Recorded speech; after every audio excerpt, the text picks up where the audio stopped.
Hello my darlings, it's Chanel and welcome to a new mood reading vlog. So as you saw in my last vlog, sorry, Nobody's being so cute on the floor.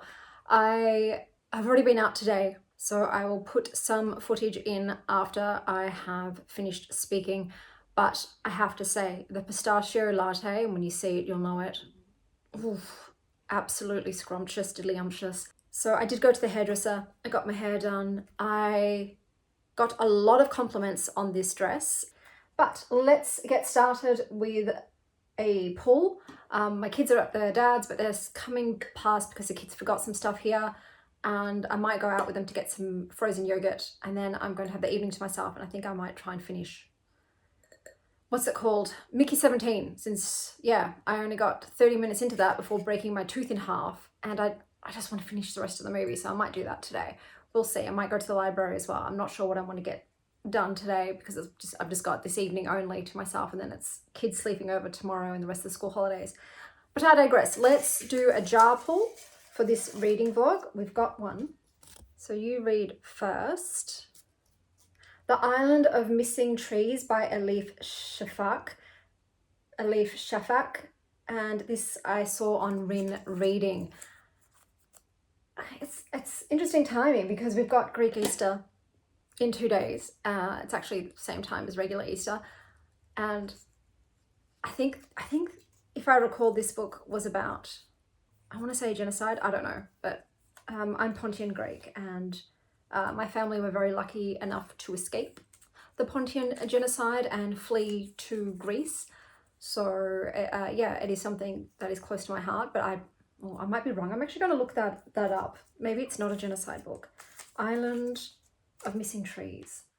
But yeah, Pontian Greek is just, it's a little bit different. We have a slightly different dialect and dances and customs and spins on recipes. But yeah, most of the Pontian Greeks that did survive fled to, I think, either Greece or Russia.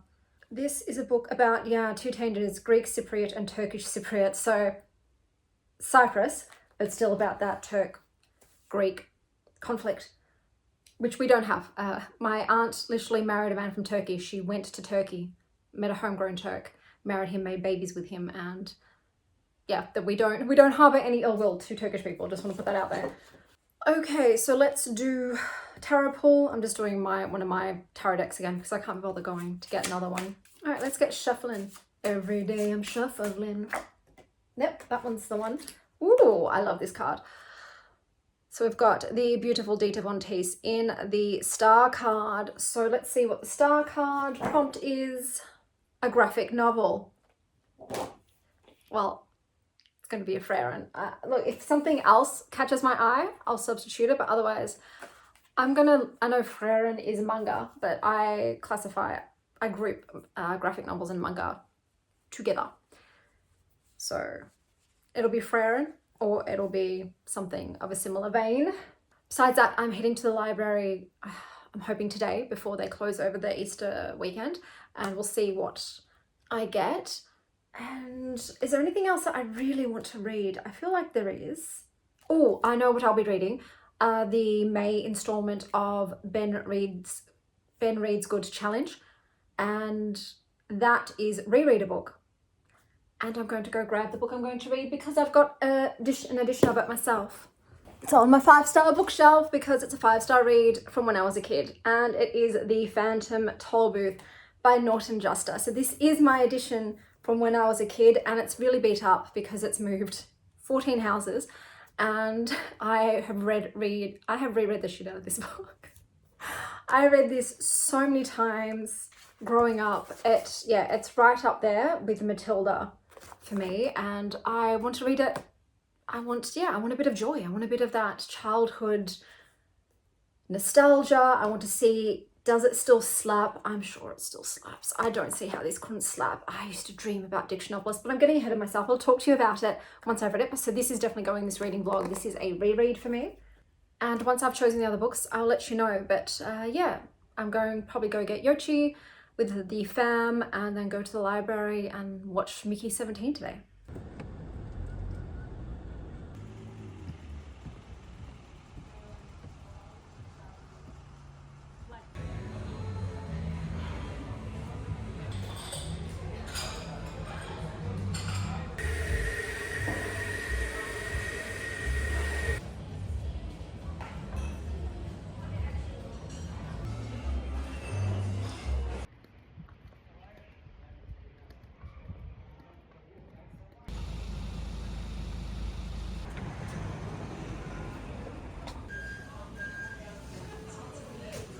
is what I was laughing at. Nova on the floor, on the bag I brought home.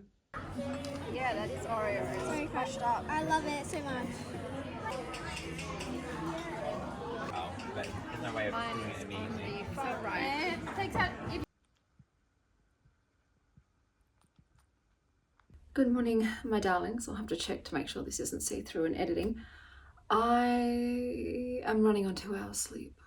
I'm going to take a break from my thyroid meds they put me on because I feel like it might be correlated to the extreme insomnia I'm currently experiencing. But I'll push through, as I always do. That's what humans do, we push through. And I finished Frieren 9 last night. So the gang gets stuck on an island due to some wet weather, and to while away the hours, Frieren goes and buys a lot of grimoires and significantly whittles down the group's monetary funds. So they are forced to take a job, and that job is to find Himmel's diary. So that is one of the plot points. The main one is we're introduced to a new demon character who likes to turn everything into gold. The main themes in this, I guess, were consumerism, capitalism, preserving the land, and delaying difficult things, putting off the stuff that you don't want to face yet. I'm now going to go on to the Island of the Missing Trees, whatever that one's called. Give that one a start. I did not go to the library yesterday. I was exhausted. I ended up going out to get frozen yogurt with my ex and my kids, and that wiped me out as the cherry on the cake. So I crashed, and then I had my friends come over unexpectedly in the evening, Sylvie, and I did finish Mickey 17. It deviated from the book, so if you've read the book, you don't have to worry about knowing plot by plot what's going to happen, because it went its own way, it did its own thing. I thought it was okay. I did find Patz's accent very pronounced, and I couldn't stop focusing on it, but I thought it was okay. I think it's an enjoyable movie. I don't know, it's hard. It's hard. I was probably too tired to really give it a proper watch. I think I zoned out for quite a lot of it. I forgot to mention yesterday when I was out, I've been talking about how I, would hope to have a meet cute romantically in the real world, because I went off the apps for almost, I think it's like 4.5 months now. And I was weighing some avocados, giving them a good squeeze, a good handle, trying to pick the right one. And a man hit me up, and I shut it down so fast. I pretty much got startled and fled. I was like, I have to go cook dinner now, bye. And cook dinner. It turns out that if I'm approached with romantic intent in a non-romantic setting, I go into flight or freeze mode, and I tend to startle and run away. If I'm at a club, at a bar, at a party, I'm very sort of, I guess, open to people approaching and assessing, is there a vibe here? Do I want to engage or not? Whereas when this man, who was a giant mountain of a man, think Dave Bautista, Game of Thrones, a mountain style, which, isn't normally what I'm attracted to. I'm attracted to very femme women and femme men. So I was like standing in his shadow, and he was just, right on me. You're so beautiful. I love you, the dress. It's such a bright color. I really like it. Yada, yada, yada. I got overwhelmed, and I just thought, retreat, retreat, and fled. And I regret it not because I really wanted to go out on a date with that man. I think obviously my initial reaction was not of attraction, clearly, because I would hope that if I was attracted to them, I would have stopped and paused for a second. But what I'm frustrated by is just how quickly I shut it down without really processing. And I know that it's an autistic thing. I normally, if I'm being overwhelmed or overstimulated, I can't deal with it in the moment. I have to remove myself into, a safe, quiet place alone and then check in with my body and my thoughts and process everything. But you can't do that. But then that's what happened later. I processed and I thought, oh, energetically, I've been waiting for someone to come up to me, you know, courageous enough to ask me out in the real world. And it finally happened. And I didn't, I acted too impulsively. I was shocked at how I responded. I always thought like I would talk to the person and feel it out first, think, oh, do I want to go out for a coffee with this person or not? But in reality, I just hopped away like a scared little bunny and ran away. So I was like, okay, universe, great. Thank you for having someone notice me and come up and try to get to know me, try to ask me out. Let's do that again. And this time I will pause. I will take a moment. I'll breathe. I'll check in with how I'm feeling. I'll actually probably look at them because, like I said, all I remember of this man was that a lot of height and muscle and mass. And yeah, just thinking, this is too much for me. I need to get out of here. I wasn't prepared. I was trying to buy an avocado. I was not prepared to have a social interaction because, that being said, I do have a lot of social anxiety. I'm very awkward. I'm very introverted. I know in here probably doesn't seem like I'm an introvert, but I am. And it takes a lot for me to talk to people out in the world, especially if I don't know them. And I tend to just shut down. So I'm going to work on that. I'm going to say, hey, send some more people my way for me to practice on. But I'm rambling, and that's everything. I also don't think this dress is for me. I think I'm going to give it to my ex-husband's girlfriend. I think it's more her style, and that's Nova sitting on Indy's dirty laundry. Sylvie's watching the autumn leaves fall. Yeah, Bluebell. It's autumn. Hello, my darlings. I have read Bluets by Maggie Nelson. This lady is a bowerbird who is besotted by the colour blue. She's down bad for them blue hues. I have no doubt that when she goes to IKEA and sees those blue bags, No, I'm afraid I just blew myself. But jokes aside, this author is using the colour blue as a way to discuss depression, desire, divinity, and debauchery. It's a collection of diary-like snippets of her personal musings and daily life, as well as history, art, music, and poetry. She's basically viewing the world through blue-coloured glasses.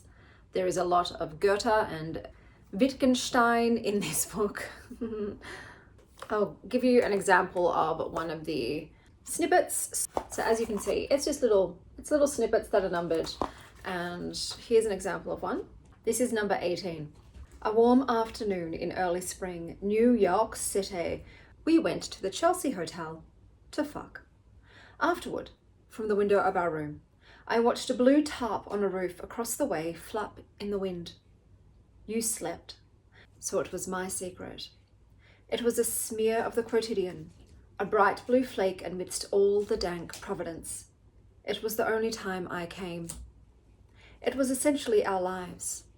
It was shaking. So whilst there were some charming cerulean sentences in this, for me it felt like cloud gazing, in that it was pleasant but fleeting. So it was an okay read for me. I just didn't quite connect or find depth in its turquoise seas. The next book that I'm going to start is The Island of Missing Trees, and I have to make a cake today. I was meant to make 2 desserts to take to Easter. One was meant to be a banoffee trifle, but I went to get started on that today and realized that I'd left all the ingredients in the boot of my car, and most of those ingredients are things like creme fraiche and cream and all of these things that should have been immediately put in the freezer. So the trifle is out. I can still make the chocolate pistachio tart, so I have to get that done today. I'm really not in the mood to cook though. Yes, but I'm going to have to, and I'm going to have to buy another cake to bring as well. Can't just bring one thing, got to bring 2. And that's all that's on the agenda for today. We were going to go to the NGV. I wanted the kids to see that exhibit but I didn't realize that exhibit is ending on Monday and it's Saturday today, so all of the sessions are sold out for today. And then tomorrow the earliest session is 10 p.m.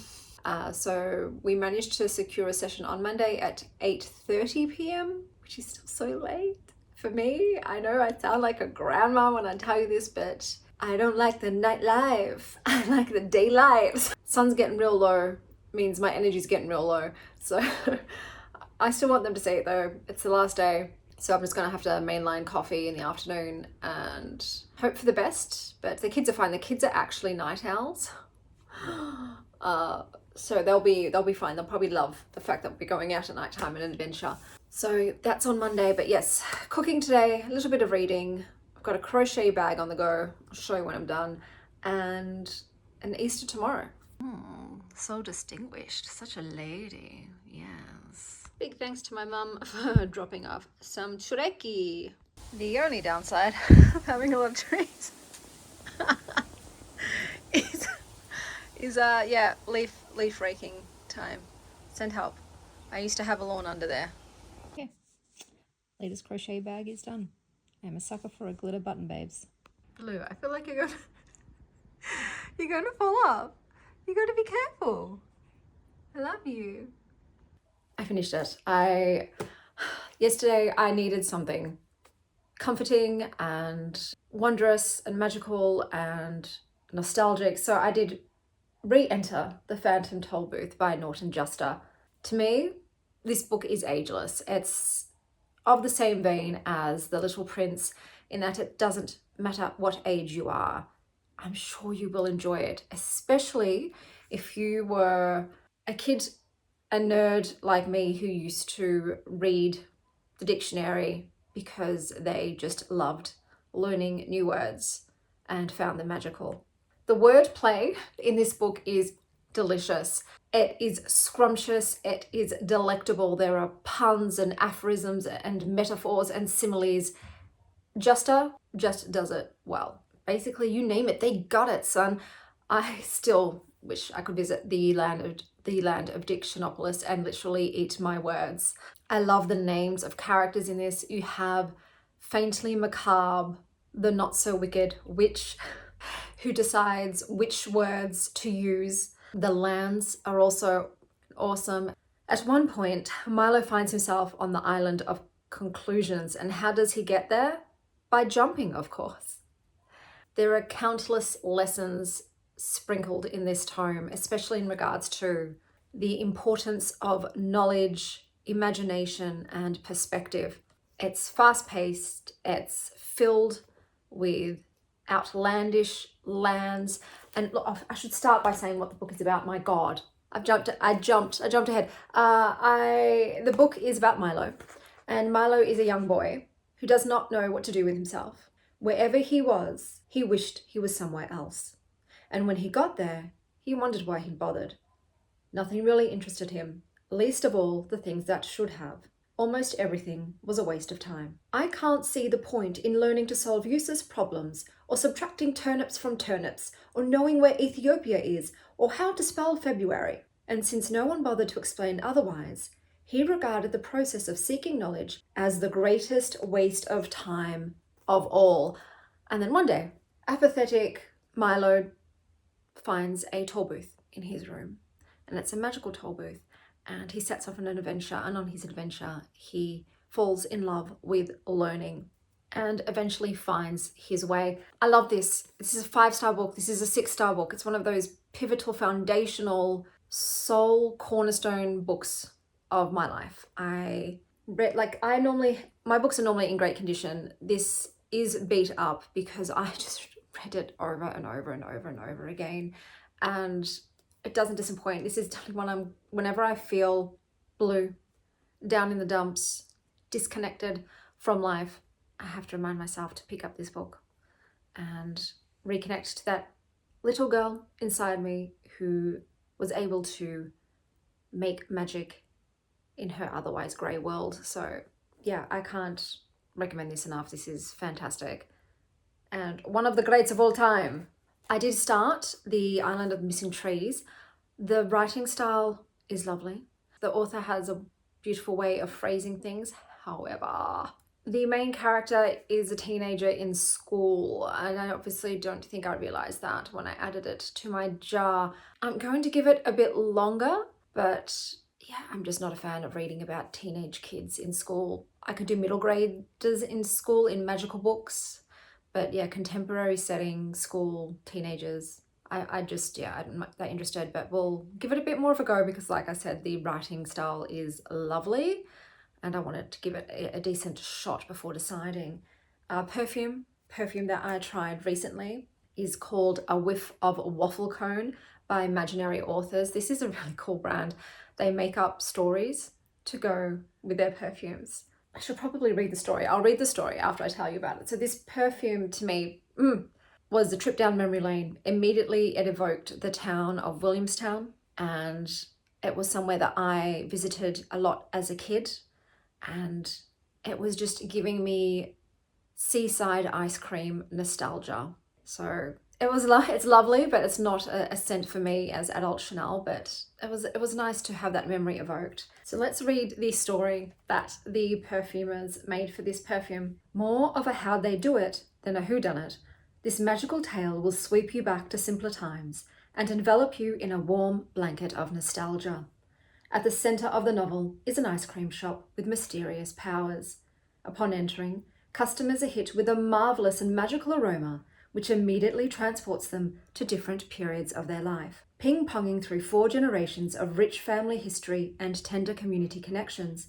A narrative emerges that threads a message of endurance and togetherness unlike any other. And rather than dipping into an unexpected sugary sweetness, the melange of voices rings honest and true, making this a highly respected coming-of-age story you'll want to revisit again and again. And it says, under memories this fragrance may conjure, sampling flavors at the scoop shop, summer vacations as a child, a Ferris wheel ride with someone you are crushing on. And then memories this fragrance may create, running away for an impromptu weekend at the beach, ordering multiple desserts at the table, licking up every last drop. This was co-written with Salt and Straw, who is an ice cream brand in Portland, Oregon. I gave this to Indiana, who was absolutely enamored with it. She is obsessed with anything that sort of smells like waffles.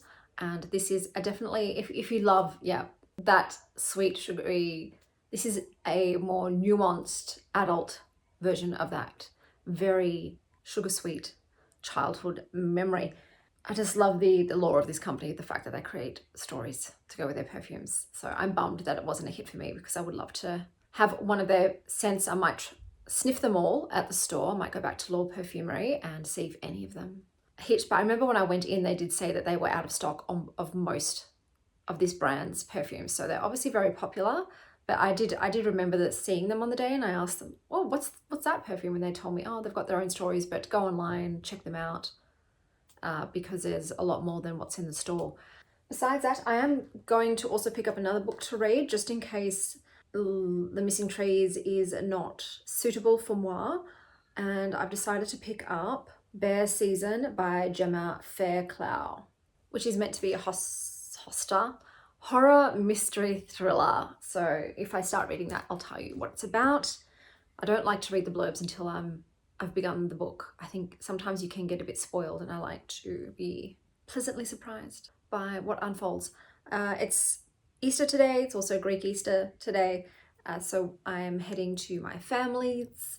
For the function, I made the pistachio chocolate cheesecake with Indiana yesterday.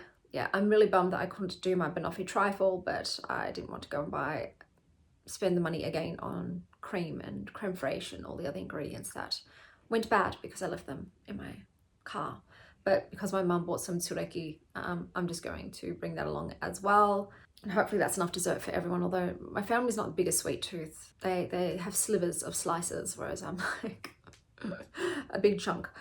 And also, because I'm gluten-free, although I might not do it today, I might just eat whatever I want. I think I'm just going to eat whatever I like.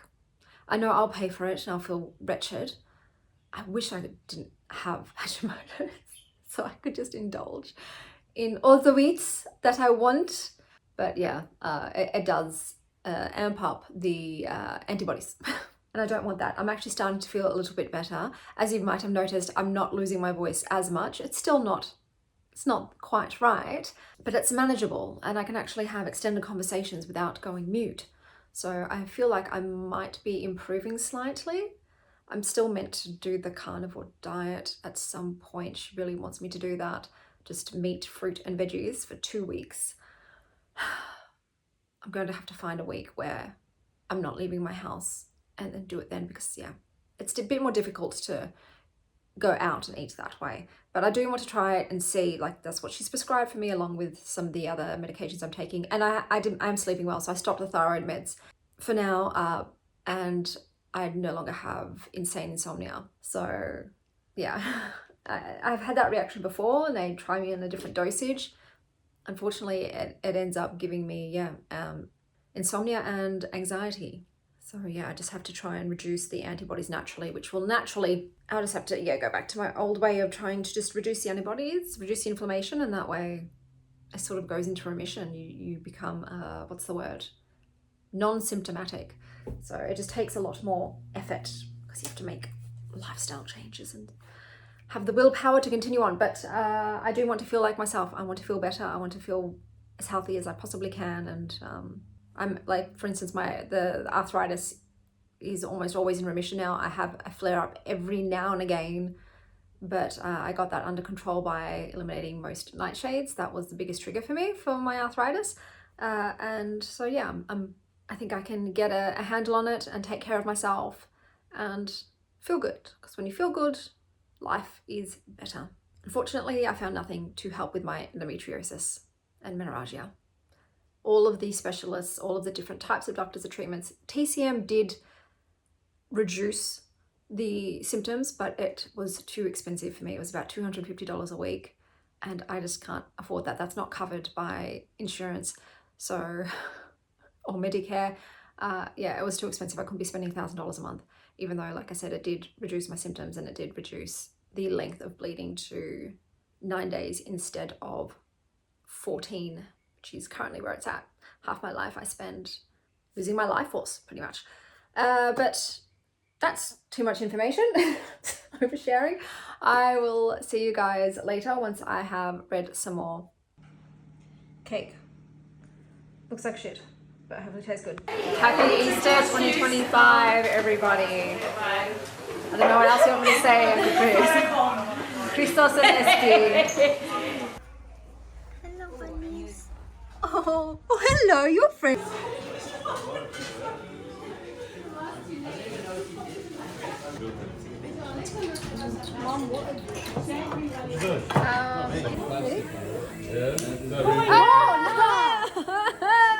I was gonna buy it, but I thought she was gonna friends.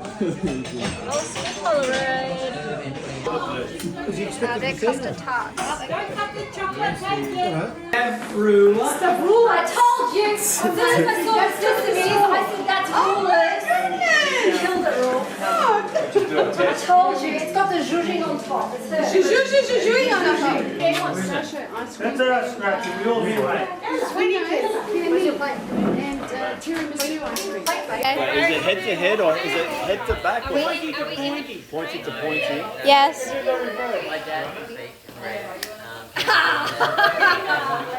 Oh, you're out. Oh, wait, no, you're the other side. Got it. Hi, did you find a new spot? Hi. Hi, Annie. Now I'm gonna get... Hello, my darlings. I have read the books for the end of this vlog. I don't know why I sing. I hate singing in things, in books, in TV, in movies, and yet I do sing out loud. So I picked up and DNF'd quite a lot. What was next? What was I reading? Oh, I was reading The Island of the Missing Trees. It's written well, and I can see how this is a book a lot of people would really love. I just didn't care. I just wasn't getting into it, and I felt my attention drifting while I was reading it, and that's a no-go for me. If I'm not actively absorbed, it's a no. Then I started listening to the 7.5 Deaths of Evelyn Hardcastle, I believe it was. I'm trying to bring it up on Goodreads, which is so slow to low. Yes, by Stuart Turton. I listened to 2 hours, and once again, I just didn't care. This one was about a guy who wakes up in a body, he has no recollection of what's going on, and then he sees a woman running for her life from a murderer. She's presumably killed. He then finds a house and tries to tell them this woman's been killed, and they're like, hey, blah, blah, blah, what are you doing? They know him, he doesn't know them, and I believe every day he wakes up in a different person's body on the same day, and he's got to figure out who killed Anna, whoever it is, I don't know. Something of that vein, but yeah, I couldn't keep my attention on it. And then I picked up Bear Season by Gemma Fairclough. So this has definitely a Little Red Riding Hood vibe, archetypes playing within it. And it's got 3 characters, and those 3 characters are Jade, who's currently writing a thesis, who was writing her thesis and has gone missing. Ursula, the woman, the Hermetic Mountain woman that has been accused of Jade's murder. And Carla, the investigative journalist, is trying to figure out what happened to Jade and is Ursula responsible. The book itself is a lot about the disruption of the feminine ideals of submissive mothers and wives, and also about society's fear and loathing of older, single, childless women. It's done in a mixed media format, so you've got academic texts, proposals, emails, messages, articles, diary entries. That was a blast. Once again, I love mixed media formats. The book itself has a very somber mood, like a lingering mist above the forest floor. And I don't know, I just wanted more from it. Once again, it was interesting, it was beautifully written, but it was slow. And I wasn't sure where it was going and what the ending would be. And at one point it did feel like I was reading a true crime novel. I had to go back to Goodreads to make sure that I was not reading a true crime novel, and I wasn't, but it was written in a way that feels real. It feels like you are this investigative journalist who is investigating, who is trying to discover what happened to this woman, why she suddenly left this, what's the word? When they go to an event that's academic, starts with a C, conference, when she left the conference to just wander off into the Alaskan wilderness and wasn't seen again, and how this disappearance of this woman was pinned on this old lady living in the woods. It doesn't have an incredibly clear, concise ending. There's some magical realism kind of at play in here. It's got a folklorish quality to it, and it just didn't work for me. At the end, I thought it was okay. It was an okay read, but it just didn't go where I wanted it to go or do what I wanted it to do or wow me in any way. It kind of reminded me of Drive Your Plow Over the Bones of the Dead. I enjoyed that a lot more though, and that did have a bit more of a thriller aspect. I think this was touted as a thriller. I don't feel like it's thrilling. It's definitely got more of a mystery vibe to me. But yeah, it was an okay read. But I think really with my mood reading vlogs, I have to start DNFing. I have to stop giving books benefit of the doubt, because that is what I do a lot if there's a book that I think could have a good enough ending or conclusion to make it have been worth reading. But 9 times out of 10, that is not the case. If it's just so meh, and it's meh for 90% of the book, is a fantastic ending really would have been worth it? I don't know. It's a lot of hours that I've put in there having a mediocre time just to have at the end? No. I want really this to be more of a 5-star, hopefully, reading vlog every time, or 4 stars at the least, or at least 3.5. I don't want to be reading any books that I end up rating less than 3.5 stars on the mood reading vlog, because like I said, I already read themed vlogs for get weird with it, and it's the vibe, and short books, yada, yada, yada, where I'm reading within a certain constraints, and not necessarily books that I would personally want to pick up or read. So mood reading vlog really needs to be Chanel coded books, like books to my particular taste, because there's so many, and I have so many books I want to read. And even with the large amount of books that I'm able to get through each year, which I am thankful I have I am able to read so quickly, so I can consume more stories. But even with that, there are so many books that I want to read that have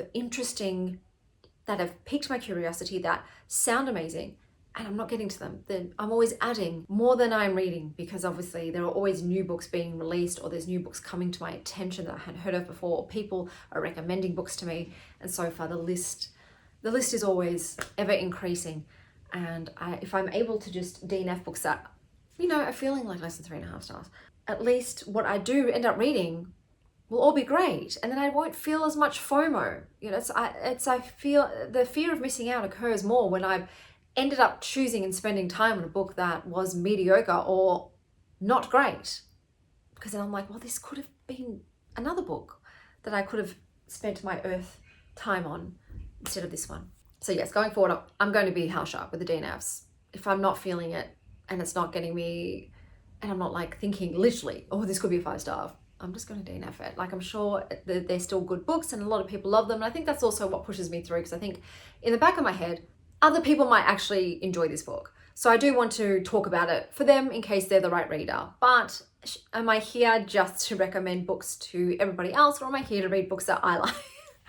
I'm here to read books that I like. I know a lot of booktubers are more about talking about what other people enjoy and doing what other people want. That was never my intention of appealing to everybody else's taste. It was just to document my own reading journey and to read for myself. And when I was a librarian, yes, I read all these books I didn't really care about, so I would be able to help patrons who came in and said, I love Danielle Steele books. What's similar? And I would need to know what Danielle Steele was like to be able to recommend them something of comparative value. But I don't work as a librarian anymore. And I don't work as a YouTuber. This is a hobby. This is a way for me just to chat about what I've been reading and to chat to other book lovers, which has been the best freaking part of this, is all the people I chat to in my comments, both viewers and other booktubers, because I don't have that whole field in my real life. I love everybody that is in my family and my friendship group. None of them are readers. So I don't get to geek out about books and to talk about books and to see what different experiences we had reading the same book. But yes, sometimes I do get caught up in, oh, I think the general public might want to hear about this book. I'll push through it so I can give them a review and let them know. But yeah, you'll hear me pick it up and then you'll hear me DNF it for whatever my reasons are. But when I DNF, I will say like, oh, I think others might like it because of this, and then that's enough. I don't have to read it to the end in its entirety to bring it to anyone's attention. You're all adults here, hopefully, and you can make your own decisions about which books you want to read. And I'm sure my opinion of them doesn't factor into that too much. If it sounds interesting to you, I'm sure you'll pick it up regardless if I DNF'd it or didn't enjoy it. That was a big ramble, apologize. But let me wrap up the books I read in this reading vlog in full. I read The Bear by Gemma Fairclough. Read this if you like ethical true crime, bears. I read somewhere that their periods attract bears. The bears can smell the menstruation. And folklorish mysteries. Bluets by Maggie Nelson. Read this if you like the Blue Man Group or are an indigo child. Frieren by Kanehito Yamada. Read this if you like Rainy Days, Snow Crystals, and The Midas Touch. And my favorite read of this reading vlog was The Phantom Tollbooth by Justin Norton. Read this if you get lost in the doldrums and need a wordalicious adventure to make life wondrous again. So those were all of the books I read for this mood reading vlog. Until next time, stay well, Star Child.